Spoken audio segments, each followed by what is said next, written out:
Hey, what's up, lightboltjoe here. Today we are going to discuss the brand new 2021 Disney Marvel Studios original film, Eternals. 2 hours, 37 minutes long. This is the lowest rated Marvel film, according to Rotten Tomatoes. When it was first hitting the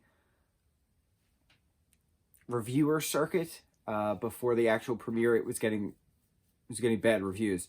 And then, people watched it, and they gave certain credit for certain parts, but all agreed with critics, and that it's the worst Marvel film. And I'm reading this, and I'm like, I am terrified to watch this in theaters. I will gladly wait, especially since we're in a pandemic. I will gladly wait until it's on Disney Plus. So I waited till it's on Disney Plus. Just watched it with my mom and my dad as we are hunkered down during this blizzard. Gonna be fun. 2 hours of shoveling, 1.5 feet of snow tomorrow. Wish us luck. So, this was unnecessary. It's useless. I love that there's useless memes of this going around. And before I continue on with the berating of how useless this film is, let me just say the actors did an incredible job with the material they were given. Okay? Incredible actors. To have Kit Harington and Richard Madden in a scene together, I was freaking out. My Game of Thrones fanboyness prior to that last horrendous season was freaking out. Gemma Zahn, she's incredible. I can't remember everybody else's names, but it was just so convoluted and frustrating because you have these characters who are over 7,000 years old, and the story keeps jumping from time period to time period to time period to present to time period to time period for the first half of this 2.5 hour long movie. No, that's not how we tell a story. And then eventually when the plot thickens of there's this main celestial creator who basically created all of life and throughout the entire universe, that there's celestials emerge from planets, which we kind of knew from Guardians of the Galaxy Volume 2 when Peter meets his dad, because Ego is technically a planet, but he's also a celestial. So we kind of got that a planet is a celestial bit, but Ego comes off the planet, whereas a celestial has to be born from a planet. So it's kind of wishy-washy, but I kind of could follow. And then this particular creator god creates these Eternals who are just machines, disguised as humans, to make sure the population keeps growing, because the energy of the population, the bigger the population get, the more energy it is, and that way the celestial can feed off of it and finally emerge from the planet and destroy the planet and onto the next planet system. And they've apparently done this over and over and over again, and then each time that it's done, their memories are wiped. And this time, some of them say no. There's 11 main characters. 11 main characters. And as the story then continues, there's a civil war between them, and who is betraying whom when, and who loves whom, and it was so all over the place. It was so frustrating. And it's funny actually, because I said I was going to praise it before I degraded it. I kind of did the opposite. I loved that there was a deaf actress playing a deaf character. Incredible. I love that there was an interracial same-sex married couple with a child. Loved it. But that was it. That was it. The best part of the entire movie is the mid-credit scene when Harry Styles appears as Eros, who is Thanos' brother in the Marvel Cinematic Universe. That's it. We get a post-credit scene of Kit Harington revealing the origins of his Black Knight beginnings, but it's not referenced that he's Black Knight. You have to do a Google to know that he's Black Knight in future Marvel projects. This should have been a TV show. Should have never been a movie. Should have been a TV show. If it was a TV show, you can expand. Do one full episode in an Aztec Empire. Do one full episode in a Sumerian Empire. Do one full episode in a Greek Empire. Don't go 2 minutes in this century, 3 minutes in this century.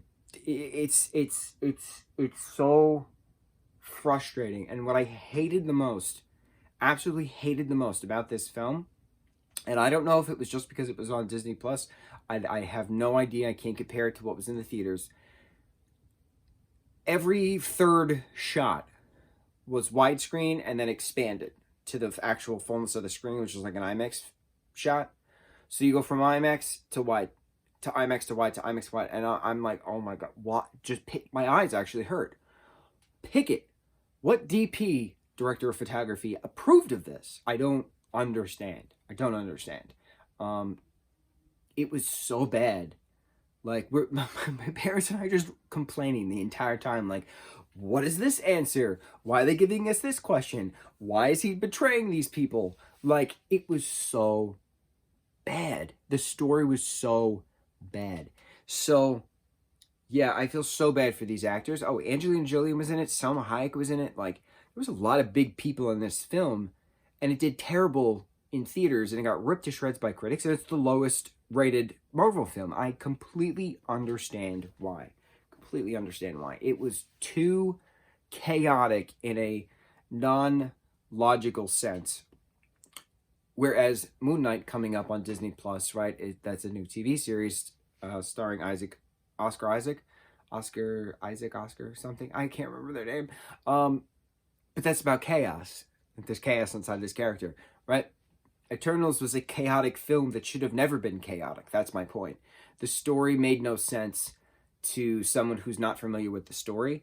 And I went over this with, I tried watching Witcher twice on Netflix, the TV series, which is done very well within pop culture, right? Last year I tried watching it. I got through the first half of the first episode, and it was just so slow and so boring, and I said, absolutely not a shot in hell.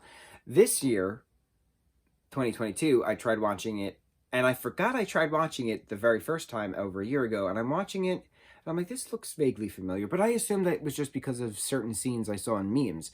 And then, like, I get through the second half of episode 2, and I'm like, well, this is so boring. It's so slow. It's so boring. I do not understand how people enjoy this. So I posted it, and then like so many friends like on Facebook were saying, oh, you have to play the game to love it. You have to read the books to love the show.